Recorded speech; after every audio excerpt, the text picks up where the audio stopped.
Hi, everybody. My name is Barbara Allen, and I am the Executive Director of James Place. Does that work? Good. I'm very multi-talented. I serve on the National Board of Directors for the Compassionate Friends, and for those of you who don't know the Compassionate Friends, we are an organization that supports parents, grandparents, and siblings after the death of a child for any reason at any age. So I want to show you, I have a list of names. Now this is a list, there's 10 pages, this is 600 names. There's 600 names of people who have died from this disease, from this epidemic, 600. Now that's really a small number, right? But I want you to think about, if you want to, come up, grab me, take a look. Every single one of these names is a real human being. They're not a statistic. And that's what I want you to know. They're not a statistics. We hear the numbers, we understand that, but these are names. And many of the people whose names are on this, their parents, their mothers and fathers, and siblings and grandparents are here today. So there is a face, a real human being, right? We belong to a club that no one wants to join. Yet we know that every 4 minutes somebody becomes eligible to join this club, right?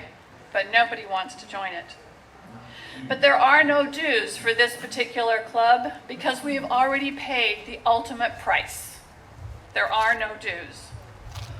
Every single day on Facebook, some of you hate it, some of you love it, but every single day on Facebook I communicate with over 2,500 people who've lost at least one loved one to this epidemic. Every single day. And every single day we have new requests of people who have just recently died to join this page. Every single day. 365 days of the year. It is not, when you talk about epidemic, we are living it every single day. A couple of things we want you to know. Grief is not a 6-week event. I actually wrote last night, it's not a 6-week gig. It's not something that just happens and then goes away.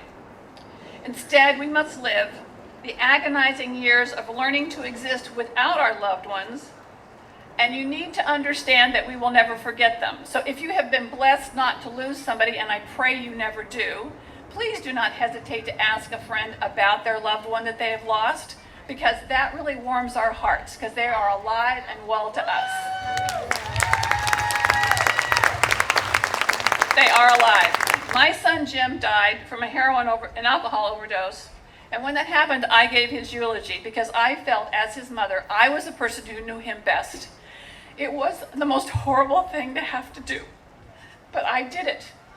And I never in my life believed that at that time I would then start on a journey to meet thousands of other parents and grandparents and siblings and spouses and children, adult children whose parents had died. It never occurred to me that I would be standing here today in Washington, D.C. saying, don't take any more lives. But I'll tell you also that when Jim died, I was defeated. I had failed. I was a parent who had failed to save my only surviving child's life. I had lost another child years before to something else. But then by then I'd already failed to save my brother Bill's life. And then I would later fail to save my niece's life, Amanda. So I have lost somebody to overdose, murder, and suicide as a result of this disease. This is a very personal journey. I take it personally. I will tell you that of this 600 names, it could be larger, but do you know why there aren't more names on this particular list? Stigma, right on. Because there are so many people who don't want their child's name yet, or their loved one's name on a list, and I understand and I respect that. That's what they get to do. So when somebody does put this into the obituaries, I think that's such a powerful thing, because I am not ashamed of how my loved ones died. I am not ashamed of how they lived.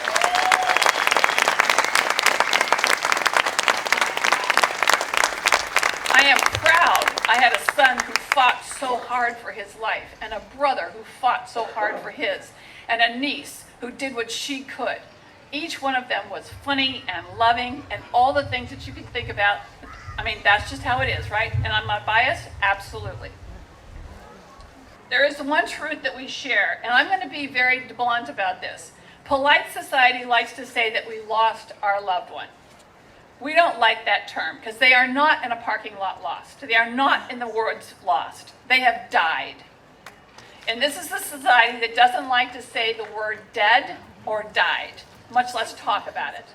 But for us, we have not lost them. I know it's, perhaps a small matter, but for us, it is, grief is excruciating. And it is important for us to be able to say our children, our loved ones died. They are not lost. I hope that makes sense to you. Sugarcoating the truth does not help us because we feel when we sugarcoat it, others can be complacent about death.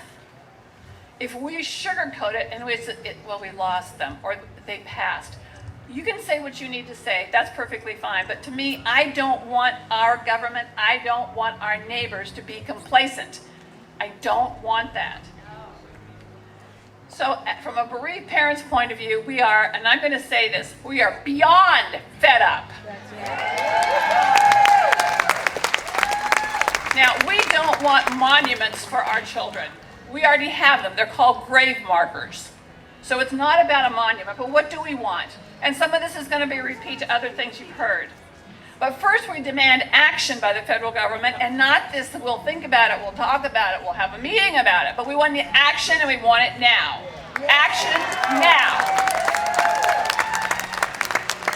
We want the federal government to put more heads in beds. We want heads in beds. And we want them now, not when it's convenient. When my husband was diagnosed with cancer a year ago, within a very short period of time, he had a bed and a 5-year plan. Why do our children and our loved ones not have a bed and a 5-year plan?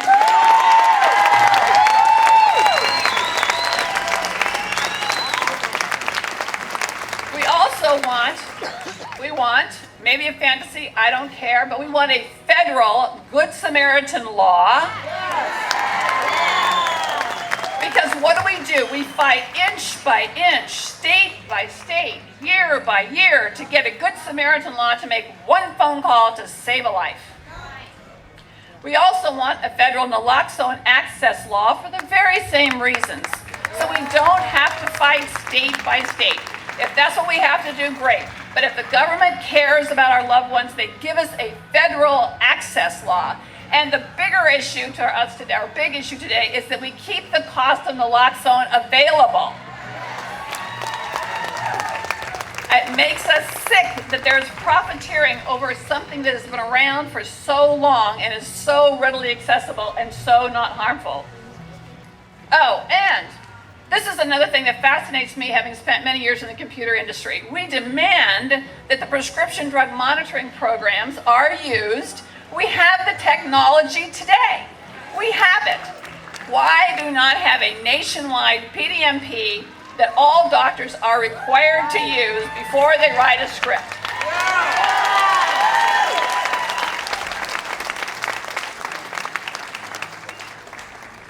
So in the name of all that's holy, we ask the federal government to stop talking, start doing what other countries have done. What other countries have done. What they've proven, that saving lives is not only possible, but it can be a priority. Saving lives can be a priority. We demand the federal government grow more people in recovery and not in graves. We want more people in recovery and not grow the number of bereaved parents and family members.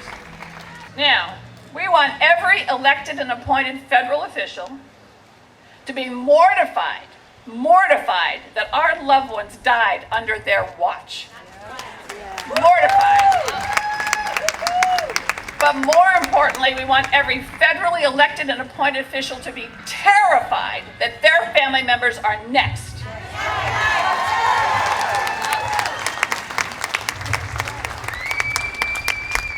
So what we're asking is we move now from crisis to control. It was done for the Ebola crisis. Mobilize now for the opioid crisis. God bless each and every one of you, your loved ones. And let me say, I want to bless those of you who have lost loved ones, because we believe that they are healed in the great beyond. Overall, we are beyond